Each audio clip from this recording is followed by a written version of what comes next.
Hey guys, welcome back to the science TV Hindi. और आज की कहानी है एक ऐसे बेजुबान जानवर की जिसका प्यार और वफादारी का मिसाल पूरी दुनिया में दिया जाता है। हम बात कर रहे हैं मोस्ट फेमस डॉग हाचिको की, जो अपने मालिक का इंतजार मरते दम तक करता रहा। पेड़ों से पत्ते गिर गए, न जाने कितने मौसम आए और चले गए, पर हाचिको उसी जगह बैठा रहा जहां आखिरी बार उसने अपने मालिक को देखा था। इस इंतजार में कि कभी तो उसकी आंखें जिसे तलाश कर रही है वो आएगा और उसे अपने साथ लेके जाएगा। आखिर क्या थी पूरी कहानी, आइए जानते हैं आज के इस वीडियो में। हाचिको का जन्म 10 नवंबर 1923 को हुआ था।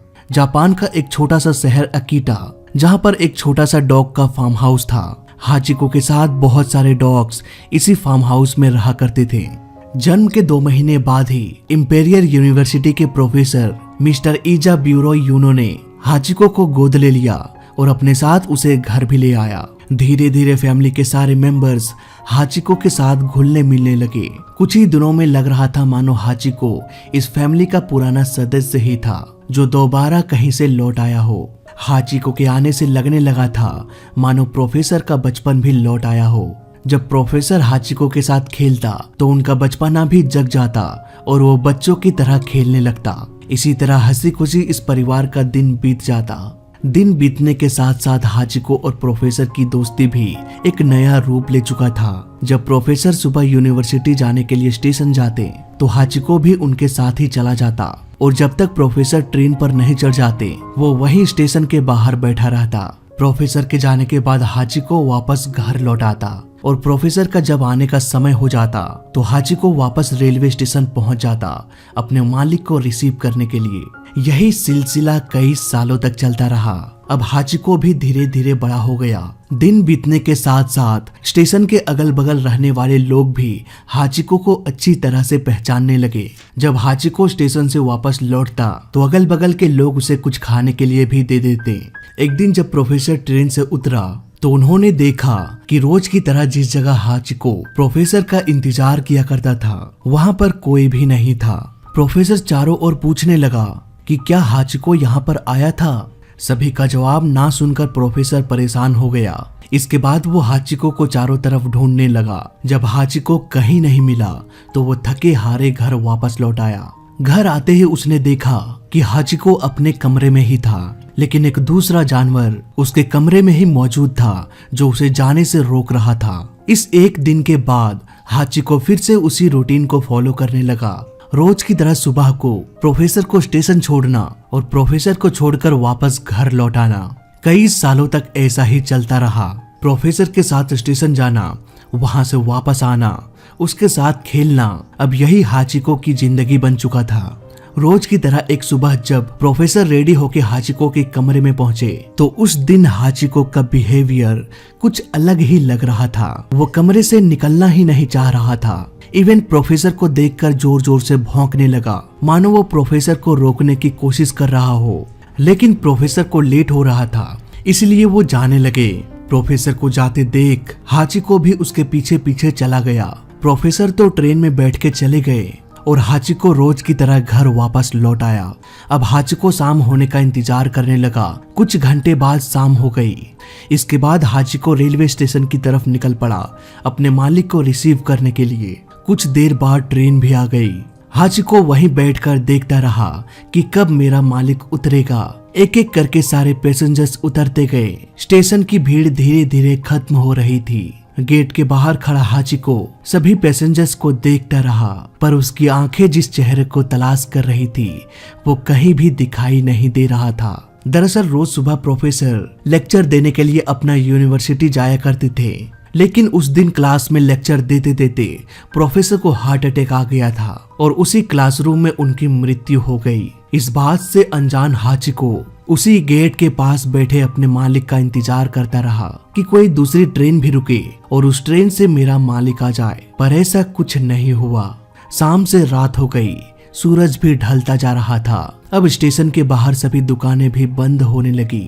कुछ ही देर में चारों तरफ सन्नाटा छा गया, पर हाचिको अब भी प्रोफेसर का इंतजार करता रहा। रात काफी गुजर चुकी थी। प्रोफेसर के रिलेटिव्स को पता चल चुका था कि हाचिको अब भी रेलवे स्टेशन पर ही अपने मालिक का इंतजार कर रहा होगा।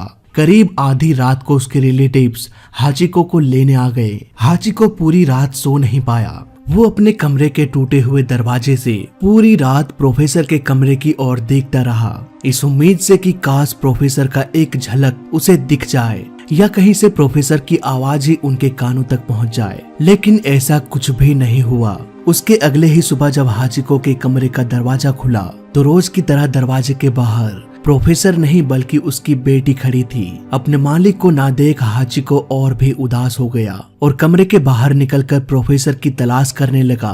पर उसे कहाँ पता था कि जिसे वो देखना चाहता है, जिसकी आवाज सुनना चाहता है, वो अब हमेशा के लिए खामोश हो चुका है। हाचिको को लग रहा था कि हो सकता है प्रोफेसर आज घर ही नहीं आए हैं, इसलिए रोज की तरह शाम को वो दोबारा रेलवे स्टेशन पहुंच गया और स्टेशन के दरवाजे के सामने बैठकर सारे पैसेंजर्स को आते जाते देखता रहा। कई लोग आए और चले गए, लेकिन कहीं भी प्रोफेसर का चेहरा दिखाई नहीं दे रहा था। हाचिको देर रात तक स्टेशन में बैठा रहा, प्रोफेसर का इंतजार करता रहा। इसी तरह कई दिन बीत गए। रोज की तरह शाम को वो स्टेशन पहुंच जाता, पर कहीं भी वो अपने मालिक को देख नहीं पाता और फिर शाम को निराश होकर वापस चला आता। कई बार तो वो रात भर स्टेशन में ही गुजार देता। हाचिको की ये हालत देखकर कई बार उसके साथियों ने भी ये कहा कि अब तुम्हें यहाँ इंतजार करने की जरूरत नहीं है, प्रोफेसर अब दोबारा लौट के नहीं आने वाला। लेकिन इस बेजुबान जानवर को उसकी बात कहाँ समझ में आने वाली थी। अगर समझ में आ भी गया हो तो वो उसे सच मानने वाला नहीं था। हाचिको ने कुछ पाया ही नहीं था सिवाय प्रोफेसर के प्यार के। वो बस अपनी पूरी जिंदगी प्रोफेसर के इंतजार में ही गुजारना चाहता था। कुछ दिनों बाद उसकी फैमिली हाचिको के साथ दूसरे शहर रहने के लिए चले गए, लेकिन हाचिको का मन वहाँ भी नहीं लगने वाला था। उसके मन और दिलो दिमाग में बस प्रोफेसर की ही यादें घूम रही थी। वो उसी पुराने घर में रहना चाहता था जहाँ रोज की तरह जब दरवाजा खुले तो प्रोफेसर का चेहरा दिखाई दे। इसीलिए एक दिन मौका पाकर हाचिको उस नए घर से भाग खड़ा हुआ। हाचिको सीधे रेलवे स्टेशन की तरफ भागा, लेकिन ये रेलवे स्टेशन वो स्टेशन नहीं था जहाँ वो अपने मालिक का इंतजार कर रहा था। पर उसे ये जरूर पता था कि इन्हीं पटरियों से होते हुए उसके मालिक का ट्रेन आया करता था। फिर क्या था, वो पटरियों के ऊपर दौड़ता रहा और बस दौड़ता ही रहा। जब कभी भी ट्रेन आती तो वो ट्रेन को पहचानने की कोशिश करता।